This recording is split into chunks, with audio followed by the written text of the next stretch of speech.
nanti tanya jawab juga sekitar 10 menit. Nanti ada sisa waktu ya untuk pergantian gitu ya. Nanti siapa tahu ada kendala teknis gitu. Jadi kalau ada konsumsi waktu berlebih, kita tetap tidak lebih dari jam setengah 5 gitu ya. Oke, yuk silakan Mbak Ama.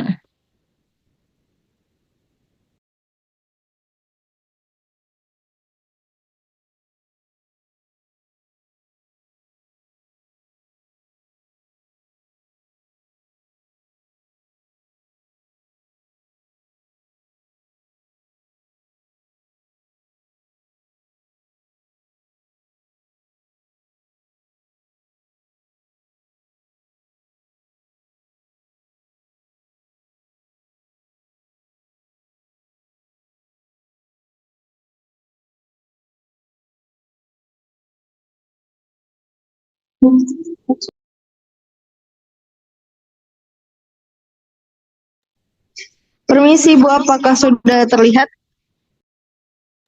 Iya, sudah Mbak. Silakan Mbak. Baik Bu. Assalamualaikum warahmatullahi wabarakatuh. Selamat siang Waalaikumsalam. teman-teman dan juga Bu Nina. Sebelumnya terima kasih atas kesempatannya. Kami akan presentasi mengenai reaktor trickle bed. Kelompok kami terdiri dari saya sendiri dengan NIM 19, kemudian ada Nur Amalia dengan NIM 2, Angelia Cleopatra dengan NIM 97, Siti Afiah 121, dan juga Anggita 133.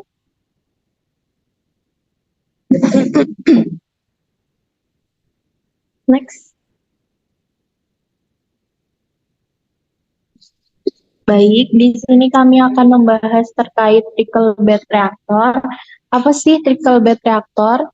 Trickle bed reactor adalah reaktor yang menyerupai dengan fixed bed reactor, di mana perbedaannya itu apabila fixed bed reaktor itu hanya melibatkan 2 fasa, sedangkan trickle bed reaktor itu melibatkan 3 fasa, yaitu fase padat, gas, dan liquid.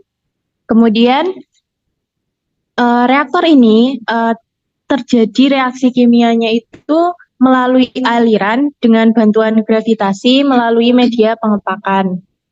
Kemudian reaktor ini bisa digunakan untuk reaksi katalitik gas padat, dan reaktor ini juga bisa digunakan dengan isian partikel katalis yang aliran gas dan liquid searah ke bawah. Kemudian nantinya terdapat fluida satu fasa mengalir pada fasa terakhir. Selanjutnya, berikut adalah gambar dari trickle bed reactor. Jadi, gambar ini merupakan salah satu jenis konfigurasi dari trickle bed reactor sendiri. Jadi kan reaktor trickle bed itu jenis reaktor yang di packing khusus, namun berbeda dengan reaktor packed bed karena aliran cairannya itu tidak kontinu melainkan menetes. Reaktor trickle bed ini terdiri dari lapisan katalis, tempat gas dan cairan akan bertemu atau bereaksi, sehingga reaksinya ini berlangsung pada permukaan katalis dan kemudian akan meninggalkan unggun atau bednya. Pada konfigurasi di slide yang ada di gambar ini, itu merupakan konfigurasi co-current di mana fluida yaitu berupa liquid dan gasnya itu sama-sama masuk dari bagian atas reaktor dan keluar pada bagian bawah reaktor. Next. Selanjutnya berikut adalah beberapa contoh atau 4 konfigurasi dari trickle bed reaktor dari mode operasinya. Yang pertama itu ada co-current trickle bed reaktor di mana fluida berupa gas dan liquid sama-sama masuk dari bagian atas reaktor dan keluar pada bagian bawah reaktor. Kemudian yang kedua adalah co-current, konfigurasi co-current trickle bed reaktor di mana pada bagian atas terdapat liquid masuk dan juga gas keluar, begitupun pada bagian bawah reaktor. Yang ketiga adalah jacket trickle bed reaktor di mana reaktor ini dipasang non adiabatis non-adiabatis di mana ada pemanas heating atau cooling sistemnya pada bagian luar reaktor. Dan yang keempat adalah pemanas atau pendinginnya itu ada di dalam atau internally cooled TBR. Next. Berikut adalah contoh reaksi contoh reaksi yang terjadi pada trickle bed reaktor, yaitu yang pertama ada hidrodesulfurisasi spesies yang mengandung belerang atau benzotiofin atau BT dan dibenzotiofin atau DBT. Reaksinya seperti yang tertera pada slide, di mana H2 adalah gasnya dan C8H6S adalah cairannya atau liquidnya dengan katalisnya padat. Berikut adalah reaksi yang kedua, yaitu hidrogenasi spesies yang mengandung nitrogen, karbazol atau N. Next. Ini adalah contoh reaksi yang ketiga, yaitu saturation senyawa mono di dan komponen poliaromatik, seperti pada slide. Next. Berikut adalah contoh reaksi yang di situ ada poliaromatik ditambah dengan gas H2, kemudian akan membentuk diaromatik, dan seterusnya sampai nepten.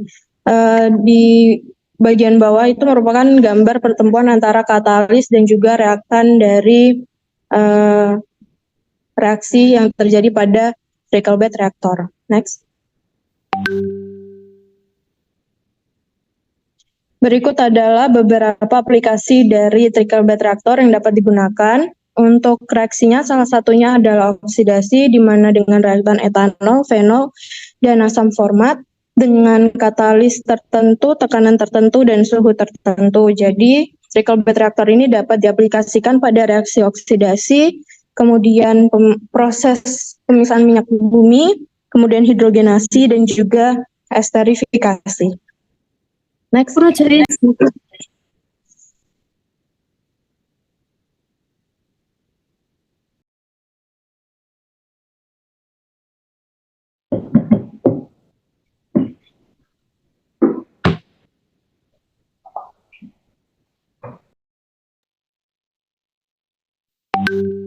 Berikut adalah ilustrasi dari neraca massa, di mana aliran Fj dinyatakan dalam mol spesies J, yang J-nya merupakan H2, H2S, NH3, BT, dan DBT. Dalam masing-masing fase, yaitu gas, cairan, dalam masing-masing fase, gas dan cairan saat tidak ada aliran konvektif dalam fase padat. Konsentrasi kesetimbangan pada lapisan film spesies J dalam fase gaseous dinyatakan dalam tekanan parsial PCG. Koefisien Henry Hj dan Vj adalah volume molar spesies J. Dengan aliran molar diberikan sebagai FJI sama dengan mu GCJI untuk tahap I. Nah, berikut merupakan perolehan persamaan kesetimbangan mol pada masing-masing fasenya. Yang pertama ada fase gas, di mana epsilon J dikali dengan dou J pada fase gas dibagi dengan dou T sama dengan negatif dou mu JC G pada fase gas dikali dengan dou Z dikurangi koefisien transfer massa spesifik antar fase dan cairan pada liquid dikali dengan daerah antar permukaan fase gas dan cair. Yaitu lalu dikali juga dengan PJG dikali dengan HJFJ min CJL. Dengan J-nya seperti yang sudah saya bilangkan, sudah seperti saya sebutkan tadi. Nah, senyawa-senyawa sulfur dan nitrogen organik ini dianggap volatil, sedangkan senyawa aromatik dan naftena dianggap tidak volatil, dan oleh karena itu dapat diabaikan dari keseimbangan massa fase gas. Sehingga kecepatan aksial gas dapat ditentukan dari persamaan berikut, yang berasal dari penjumlahan semua komponen dalam semua persamaan, yaitu yang persamaan itu tuh yang dou mu J per delta AZ dan seterusnya. Selanjutnya, neraca massa fase liquid ini dengan persamaan sebagai berikut. Dan sebagaimana yang saya sudah sebutkan tadi, senyawa aromatik daun naftena itu tidak dianggap volatil. Dianggap tidak volatil sehingga K mono dalam fase liquid dikali dengan daerah antar permukaan fase L itu sama dengan K yang lainnya, seperti yang sudah disebutkan ini, atau bisa juga dianggap dengan sama dengan 0. Di mana tadi itu yang sudah disebutkan I sama dengan H2, H2S, NH3, BT, dan DBT, monodipoliromatik dan naftena. Sedangkan KJ-nya seperti yang sudah saya sebutkan juga, yaitu koefisien transfer massa spesifik antar fase cair dan padat.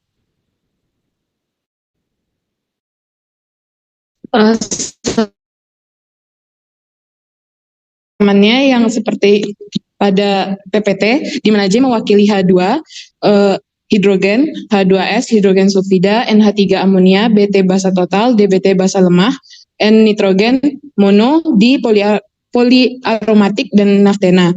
Rho katalis adalah densitas katalis, dan RSJ adalah laju reaksi efektif untuk spesies J. Fase padat atau epsilon S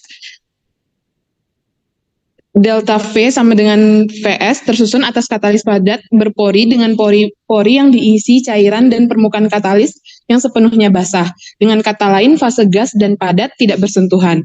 Volume fase padat sebagian tersusun oleh katalis padat dan sisanya pori-pori yang diisi cairan. Dengan kata lain, epsilon katalis Vs ditambah epsilon pores Vs sama dengan Vs. Di sini volume S sama Fs sama dengan volume fase padat. Epsilon katalis adalah fraksi volume katalis padat. Epsilon pores sama dengan pori-pori masing-masing. Parameter ini ditentukan secara eksperimental. Koefisien transfer massa gas cair dihitung menggunakan korelasi berikut, seperti yang pada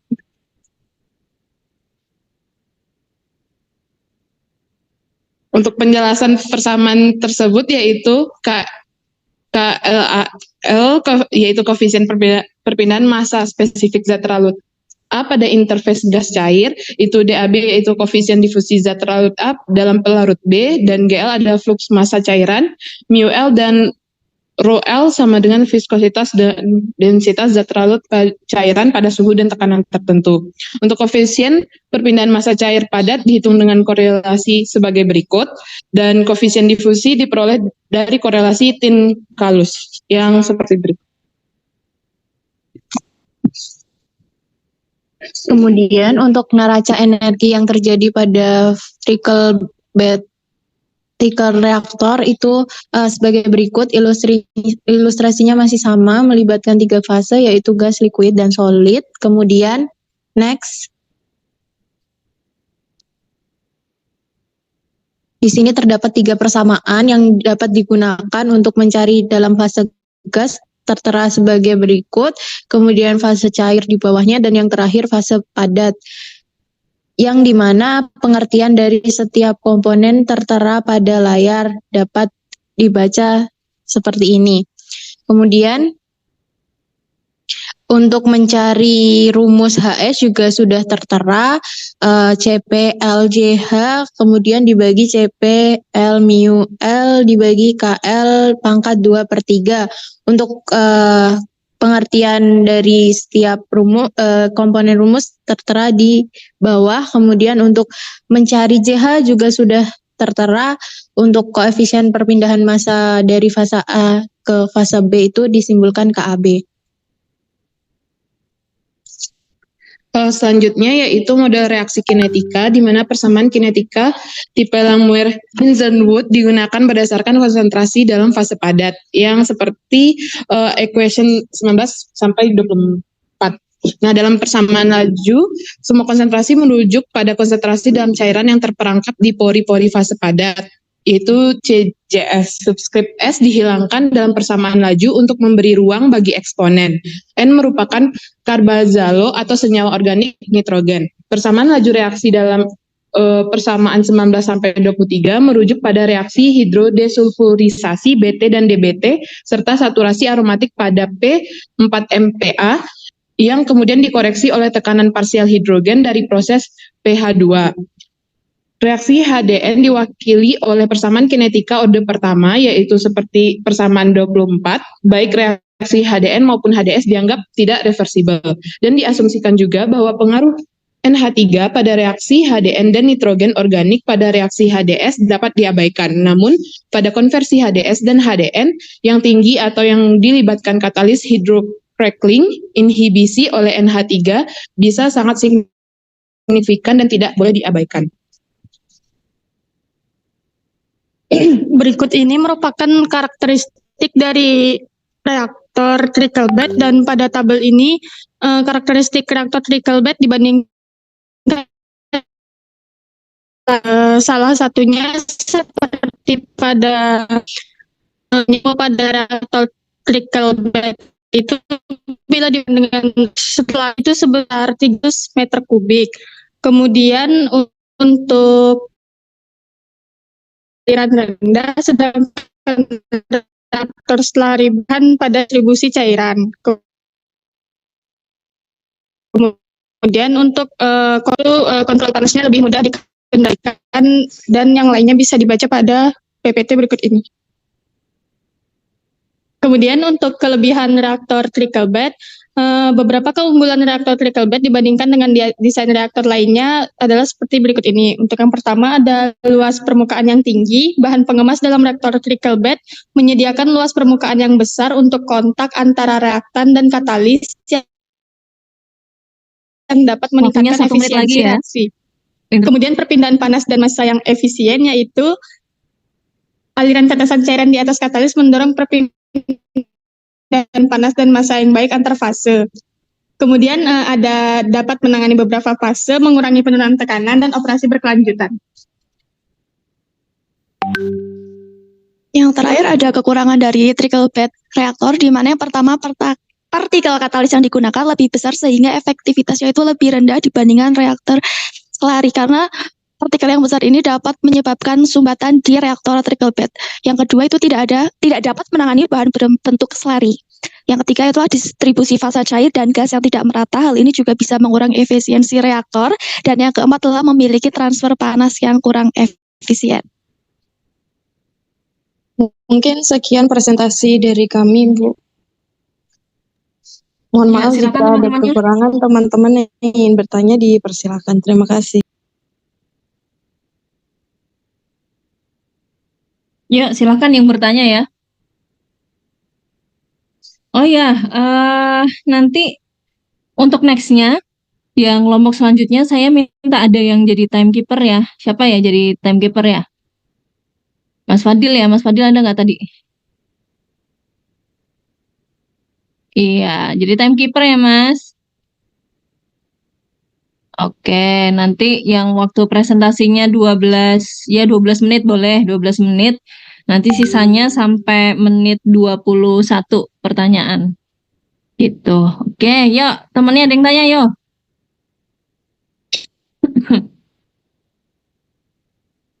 Nggak ada yang tanya? Oh, nggak ada yang tanya, saya yang tanya ya. Oke, tadi di slide yang kekurangan trickle bed. Coba Mbak kelompok 1. Oke, di situ yang poin 1 itu tulisannya partikel katalis yang digunakan lebih besar sehingga efektivitasnya lebih rendah dibanding reaktor. Partikel katalisnya itu kecil-kecil, apakah tidak bisa digunakan di trickle bed, gitu ya? Kemudian kalau di trickle bed ini kan aliran cairannya hanya menetes gitu ya. Nah itu kenapa dibuat menetes? Gitu ya. Oke, pertanyaan dari saya itu. Mau langsung dijawab? Atau ditampung dulu? Ditampung dulu, Bu. Oke. Yuk, kelompok lainnya. Ini kelompok lainnya kalau saya sebut nama kelompoknya nggak bertanya, nanti saya poin minus ya. Yuk, siapa yang mau tanya, yuk. Ini tadi trickle bed ya. Coba yang bagian selari. Kelompok 3, yuk. Yuk, kelompok 3 tanya, yuk. Mas Fadil lagi, kelompok 3, yuk. Iya, harus tanya dong.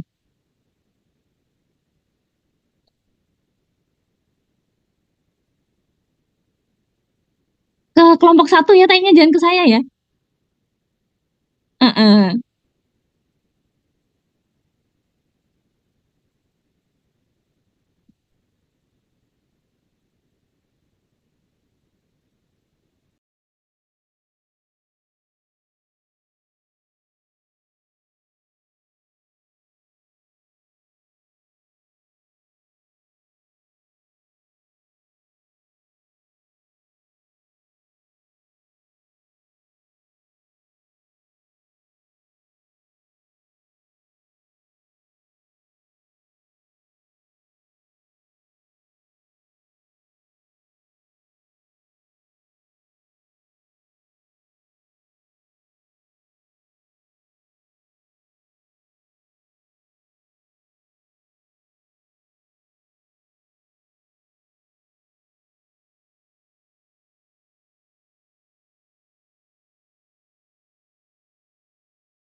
Mohon maaf Fadil, apakah bisa diulangi pertanyaannya?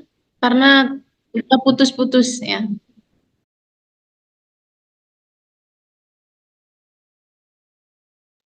Aman, Dil.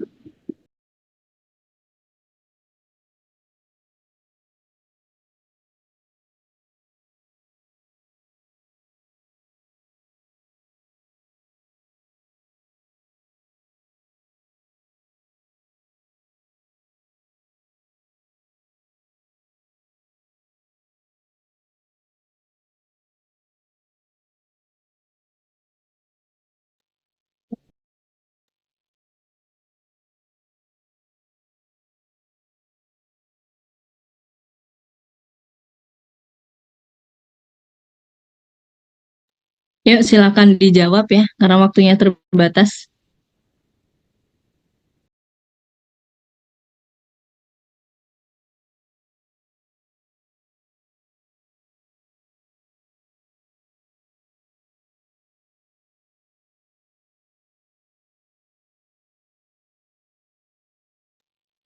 Oh iya, tambahan dari saya ya. Coba tadi kayaknya ada slide-slide yang isinya itu berbagai macam reaksi yang menggunakan trickle bed. Coba Mbak.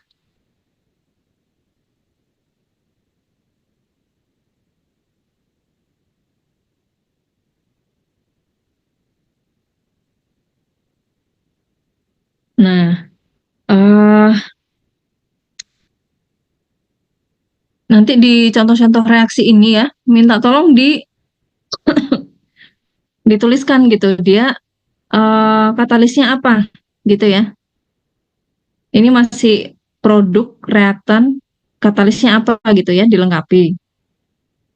Kemudian juga tadi ada di bagian apa ya sebentar. Ada di penjelasan trickle flow tadi. Trickle flow, tadi ada gambarnya tuh.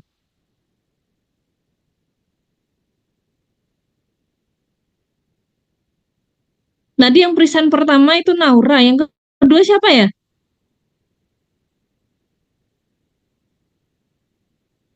Saya Ibu Halo. Noramalia.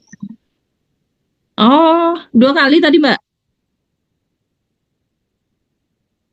Coba nanti yang kelompok-kelompok selanjutnya ya, kalau misalnya ganti presenter, disebutkan dulu namanya ya, karena memang mukanya nggak kelihatan. Kayak di sini yang bagian trickle flow itu, nah ini dikasih penjelasan ini.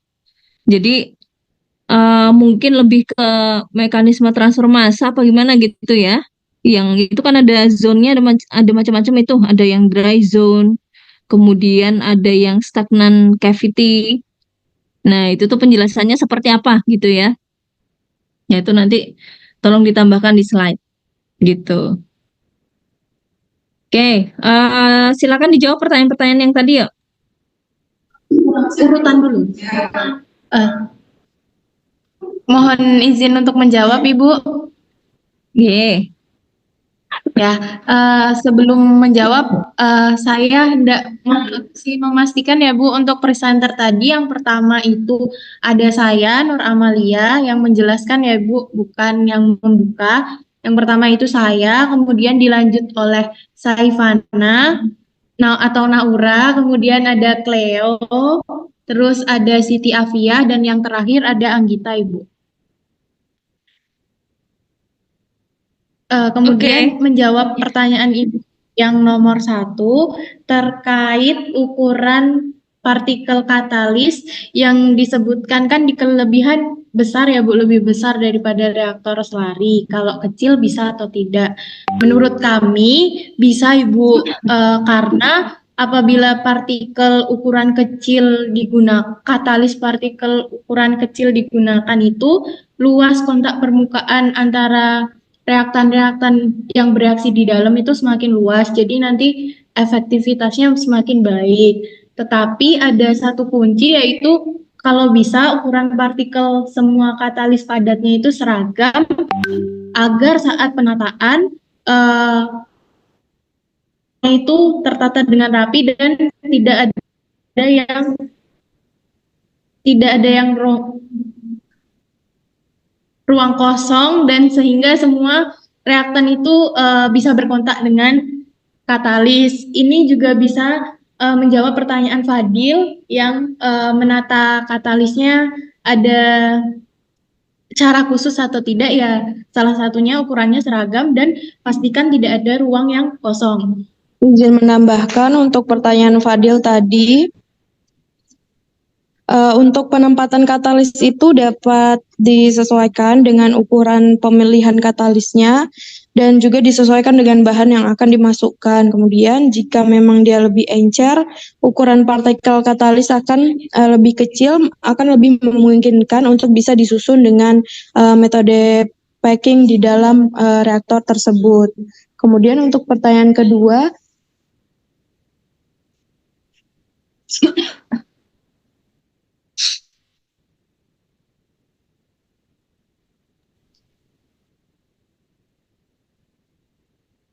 kemudian untuk pertanyaan selanjutnya terkait alirannya kenapa dibikin menetes, itu untuk mengoptimalkan kontak antara sesama reaktan dan katalisnya Ibu. Jadi reaksinya itu berjalan dengan cepat, optimal, dan konversinya besar.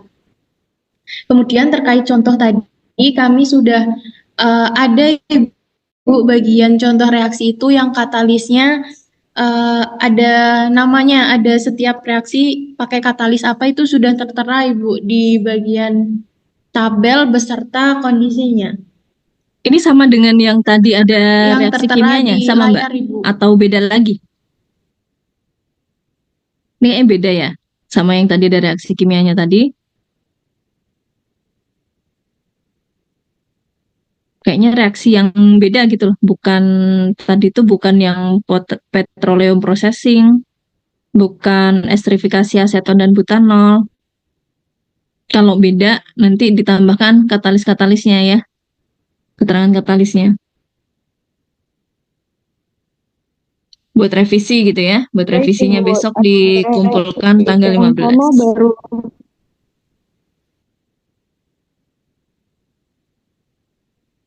Gitu. Mas Fadil gimana? Apa sudah menjawab? Oke. Oke, tambahan dari saya ya sebelum ditutup tadi, apakah trickle bed tidak bisa pakai yang kecil gitu ya? Ya nanti diperhatikan lebih ke pressure drop gitu ya, karena semakin kecil ukuran partikel katalis, pressure dropnya nanti akan semakin besar. Apalagi di sini kita pakainya itu adalah liquid yang dia tuh hanya diteteskan gitu ya, bukan dialirkan gitu. Nanti jangan-jangan dia nggak bisa mengalir gitu karena saking besarnya pressure drop gitu ya. Anda bisa bayangkan ya kalau partikelnya kecil-kecil, makin kecil-kecil makin kayak rapat gitu loh, lebih mudah rapat-rapatnya gitu ya, porinya akan semakin kecil-kecil gitu. Nanti malah kalau salah-salah nanti bisa dia nggak mengalir gitu ya, gitu. Oke, tambahan dari saya itu silakan ditutup Mbak. Baik Ibu, terima kasih atas masukannya dan perhatiannya. Sekian presentasi dari kami. Wassalamualaikum warahmatullahi wabarakatuh. Waalaikumsalam warahmatullahi wabarakatuh. Oke, Mas Fadil nanti ini ya, jangan lupa timekeeper. Kemudian kalau ada temannya bertanya dicatat ya Mas ya, siapa aja yang tanya pertanyaannya apa gitu ya. Nanti kalau pas Mas Fadil yang presentasi, silakan oper ke siapa ya. Oke, kelompok selanjutnya ada yang mau langsung sekarang Bu, saya Bu. Ada nggak mengajukan diri? Nah, kita Bu, kelompok 5. Kelompok 5. Oke, kelompok lain nggak ada. Kelompok 5 dulu ya. Yuk, kelompok 5 siapa ya? Mbak Salvi tadi ya ngomong ya kayaknya.